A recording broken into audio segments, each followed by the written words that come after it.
Sir मैं army से retired हूँ, कर्नल दिनेश बंसल। 15 ईयर्स तक मैंने आर्मी में सर्व किया है और अभी recently I am founder of olive green dental clinic, ये वैशाली नगर, जयपुर।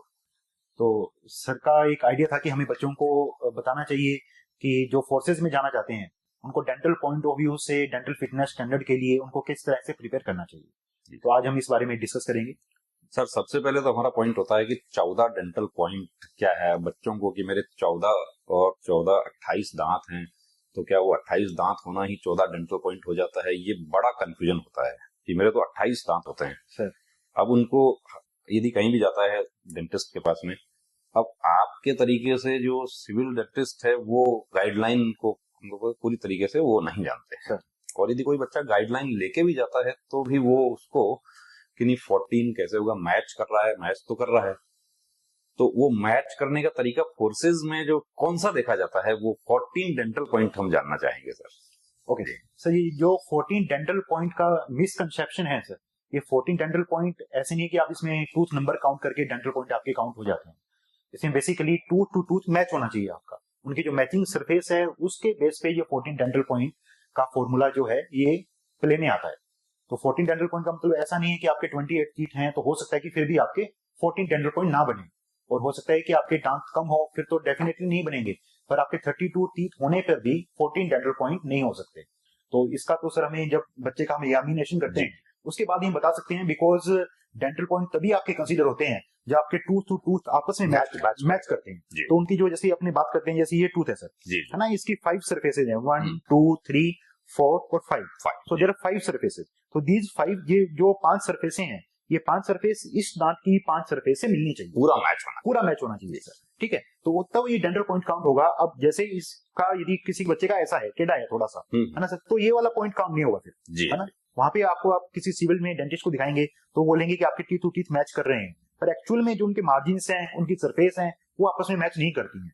इसीलिए ऐसा होता है कि कुछ बच्चों के पूरे दांत होने पर भी उनके डेंटल पॉइंट कम नहीं होता है और वो कम हो जाते हैं और वो अनफिट हो जाते हैं सर। जी सर, एक चीज देखेंगे कि ब्रिज लगवा के जाते हैं बच्चे और ब्रिज अलाउ नहीं होता है, वो उसका क्या कारण है? ब्रिज तो ठीक है, मैचिंग तो हो रही है सर, उसके बावजूद भी है कि ब्रिज मैंने लगवा लिया, पैसा भी खर्च हो गया और ब्रिज अलाउ नहीं हुआ, उसका रीजन क्या होता है उसका?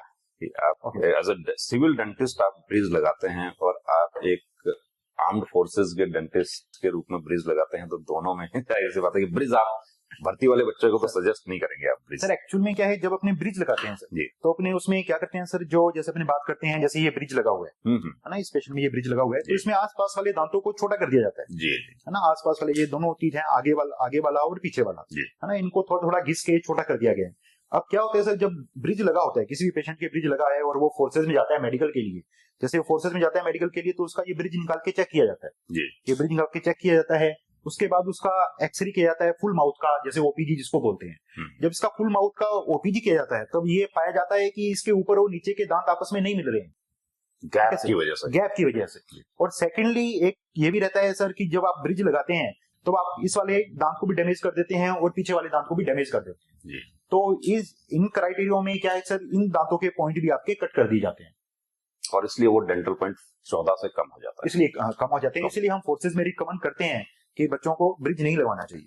तो ब्रिज की जगह हम जो इम्प्लांट या वो, यस सर, तो जैसे अपने ब्रिज की जगह सर इम्प्लांट लगा सकते हैं जी ना, implant is something like that, ऐसे होते हैं इम्प्लांट। सर आर्टिफिशियल टीथ जो है वो अभी तो ऐसा टेक्नोलॉजी भी है कि कुछ डेंटिस्ट हमारे इस तरीके से सजेस्ट कर देते हैं कि हम बिल्कुल मैच कर देंगे, या कुछ मटेरियल ऐसा आता है कंप्यूटर से मैच कर दिया जाएगा, वो भी डिटेक्ट हो जाते हैं कुछ। तो डिटेक्ट करने का क्या है प्रोसेस उसका? सर इसके लिए तो बेसिकली जो है एक्सरेज हैं सर, आर्टिफिशियल टीथ को डिटेक्ट करने के लिए एक्सरेज हैं, जनरल एग्जामिनेशन है, पेशेंट हमारे पास आता है, कोई भी बच्चा हमारे पास आता है तो हम उसको चेक करके दिखा पाते हैं, बता पाते हैं कि उसमें आर्टिफिशियल टीथ लगे हुए हैं या नेचुरल टीथ हैं उसमें। तो इसको यदि हमें आर्टिफिशियल टीथ को नेचुरल लुक देना है तो इसमें सर जो है आपको high class world class material इसमें यूज करने पड़ते हैं। जब आप अच्छे मटेरियल यूज करते हैं तो वो नेचुरल टीथ को सिमुलेट कर देते हैं। जी ऐसा।